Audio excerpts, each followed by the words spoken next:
Good morning to all of you. Welcome to Legal Matters by Sai Babu Zunkora. Recently, the government of Andhra Pradesh, it has declared that it is going to convert the 13 districts, expand the 13 districts into 25 or so. So a lot of resentment there. Some people want to keep Kandakur in Prakasham district. Some people want to keep Markapur as a separate district. So many agitations have been going on. It has been a continuous process for the past 20 days or so. In this connection, even some of the advocates, I think we met in Rajahmundry last Sunday. So some of the advocates, they proposed to file a public interest litigation against the creation of the new districts, for which I have refused.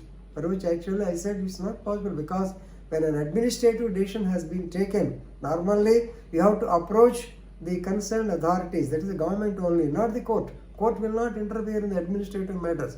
Court will say whether it is right or wrong, that's all. They will not interfere.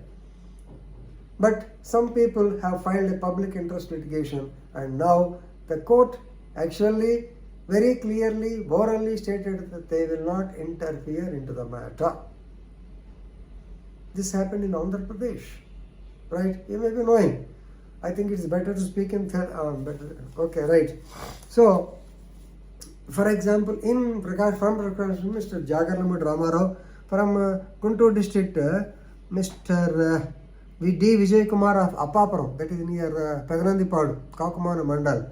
And another person is there, B. Siddhartha of Vijaya Ramapuram in Veeragandamanam, Srikakulam district. Yes, these three people, they have filed a public interest litigation against the formation of the so-called new districts, alleging that they are against the Article 371D of the Constitution of India.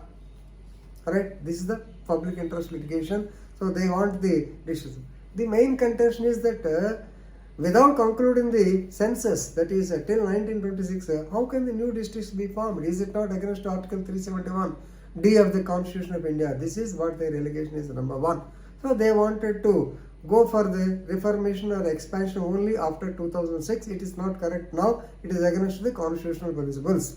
And also, please remember, they have cited a couple of case laws sections. So, according to section 3 of the AP Districts Formation Act 1974, actually, so the government has given the notification as per section 3 of the AP Districts Formation Act 1974. So it is their intention to carve out new districts from the present 13. They wanted to multiply or double it as 25 or 26. So here the petitioners argued that the GOs given in this connection, please remember, for the creation of the new districts, they are against to Article 371D of the Constitution. And please remember, they are also against to the presidential order relating to AP Public Employment. Please remember this act also. AP Public Employment within brackets, Organization of Local Cadres and Regulations of Direct Recruitment Order 1975.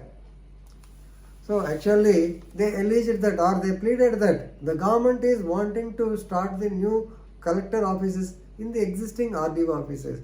They wanted to run the RDO office in the collector existing Tahsildar offices. The administration will not be functioning so happily. Administration may collapse like this. The revenue decisions from the decision is taken from Ugadi, that is from April 2nd. So of course there are a lot of objections, there are a lot of suggestions, but they were taken as only a formality. That the government did not budge in any aspect. Very recently I have seen the interview of Sri G.R. Sir Vijay Kumar, presently holding that in charge of formation of the new districts. Previously worked as district collector, Prakasham also. He is stating that taking into consideration center point, they have held the districts. So many considerations have been taken. Even people objected, people suggested, of course one or two they have accepted, but in general they said no. Whatever decision is taken by the government is almost 100% going to be accepted or taken into proofs. Please remember, here the allegation is that, the allegation or the bill says that they had no powers and competence to change the geographical area of the district as notified in clause 6 of the Public Employment Order.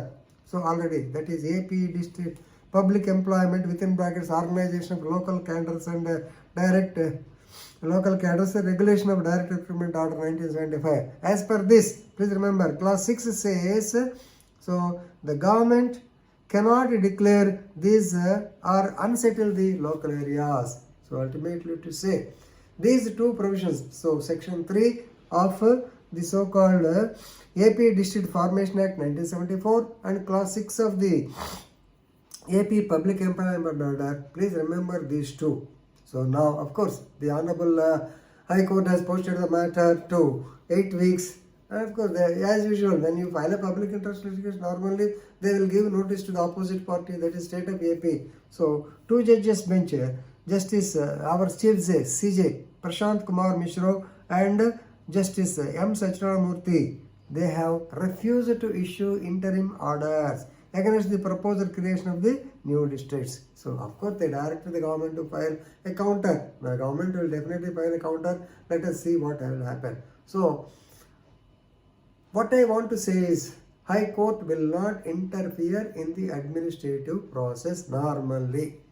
They will only interpret whether it's right or wrong. That's all. They will not give any interim orders. This is what everybody has to know. As advocates, please remember, people may come with so many things. Oh, మా మీద విపరీతం ఏంటి పిల్లి వేస్తే ఏమైంది చూడండి, ఇది పరిస్థితి. కాబట్టి పబ్లిక్ ఇంట్రెస్ట్ లిటిగేషన్ ఇచ్చినప్పుడు కూడా మనం జాగ్రత్తగా ఆలోచించుకుని, this is what I want to tell you, right? Thank you very much.